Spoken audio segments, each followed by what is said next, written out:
She really thought she could cheat on me and get me to raise his child. I don't have many people in my life right now, but I'm hoping that you can all join me in celebrating this little victory. My ex-boyfriend and I had been together for 4 years. I went out shopping for an engagement ring the day after I found out she'd been having an affair with another man.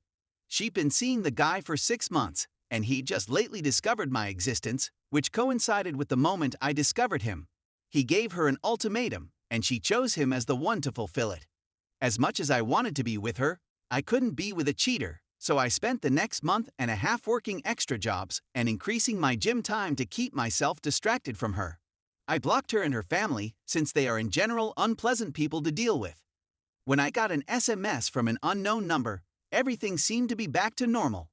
When I answer the phone, it's my ex telling me she's pregnant and that I'm the father. Despite the fact that I don't believe her, it's better to be safe than sorry for the benefit of my prospective son or daughter. I am willing to pay to get a paternity test done. Despite the fact that he and I were the only males she'd been with in years, and that he'd previously tested negative, she insists that the HIV was mine. When I keep insisting on obtaining the test, she finally agrees to schedule one after much back and forth. We will meet up beforehand and then head to the clinic where it will be performed. I agree with her since she has finally consented to sit for the test. Because of this, we plan to meet in a coffee shop near to the clinic. I'm looking forward to having a talk about what to do if I end up being the biological father. Instead, she tries to turn the conversation into a nostalgic remembrance of the good old days when we were together, replete with a host of emotional memories of our time together in the past. I'm attempting to concentrate that conversation on the child and the exam, but she keeps returning to the subject of our relationship and how she misses what we had before. I'm so concerned about the potential child I'll be responsible for that I'm not paying attention to what she's trying to convince me to accept her back. Whenever it's time for us to go for the clinic, she asks if I have any plans for the day and if I'd like to go get something to eat and hang out at her apartment for a little before we leave. I responded that my only plans for the day were to take her to the clinic for our paternity test and then figure out what to do next. I received a positive result. I just want to get this junk out of the way as soon as possible. So why not take a trip down memory lane with me? Then she excuses herself to go to the toilet and returns a few minutes later, stating that the clinic had called and that she wanted to postpone the appointment. Her response when I inquired as to whether she was speaking the truth when she indicated that they had called her while she was in the lavatory was a resounding no. So I called the clinic, and the receptionist panicked and said she had never scheduled the appointment in the first place. At this moment, all remaining concerns about the child's paternity have been removed. In the end, I persevered in pressuring her for the truth, and she finally broke down and confessed to my surprise. It was discovered that the new boyfriend was the father after a paternity test. She has not been able to locate him since he found out about it and subsequently ghosted her. When she realized what had happened, she called her mother, who recommended her to contact me about becoming the baby's father since I am an upstanding gentleman who would do what is right and raise this child. This was said by the woman who had earlier stated that she would rather die than let me inside her home.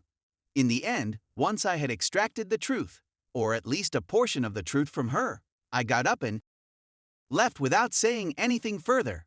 On my return, I was greeted by hundreds of messages from my ex-girlfriend, her family, and her friends, all of whom had set up new accounts specifically for the purpose of pleading with me to take her back and calling me an idiot for abandoning her.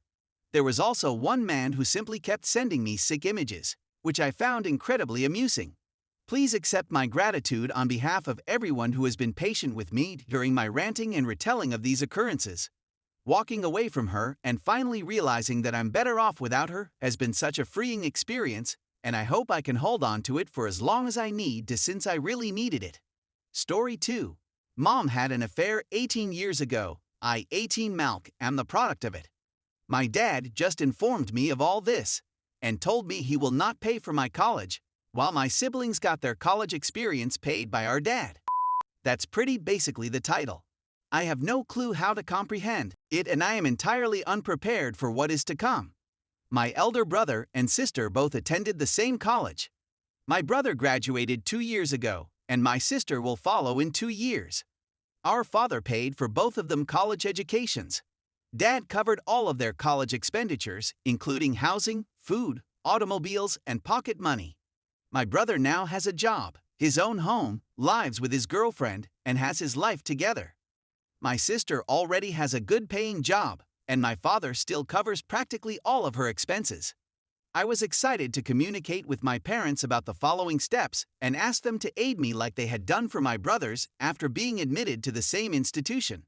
I had always thought that they had saved money for my college education in the same manner that they did for my brothers. Instead, I was presented with a tale about my mother's adultery, how I am the product of her cheating, and how my father is no longer willing to support me in the future. Dad informed me that Mom had 18 years to tell me and prepare me for the future, but she plainly didn't. He stated it was never his place to say anything since I wasn't his kid, and he didn't want to interfere with his mother's parenting. Apparently, my grandparents are aware that I'm not my father's biological son, but they haven't bothered to inform me. My siblings had no clue, and they are as astonished as I am since there was never any indication that anything was wrong. Maybe I was naive, but I always felt I had a good connection with my father. We attend to sporting events together, we go fishing together, he coached me when I had arithmetic problems, my father is an engineer, and he taught me to drive. I never got the impression he had grudges against me. He gave me my name and explained what it meant, and he was quite proud of it. It's a tale he recounts now and then. He loves to say things like that about me, despite the fact that my mother has never said anything to me. She was reportedly supposed to have the chat with me, which she never did. I'm feeling abandoned and ill-prepared for what is about to unfold before me.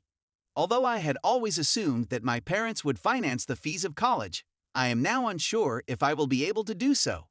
I've never worked before, and I'm not sure what kind of job I'll be able to get to help me pay for college.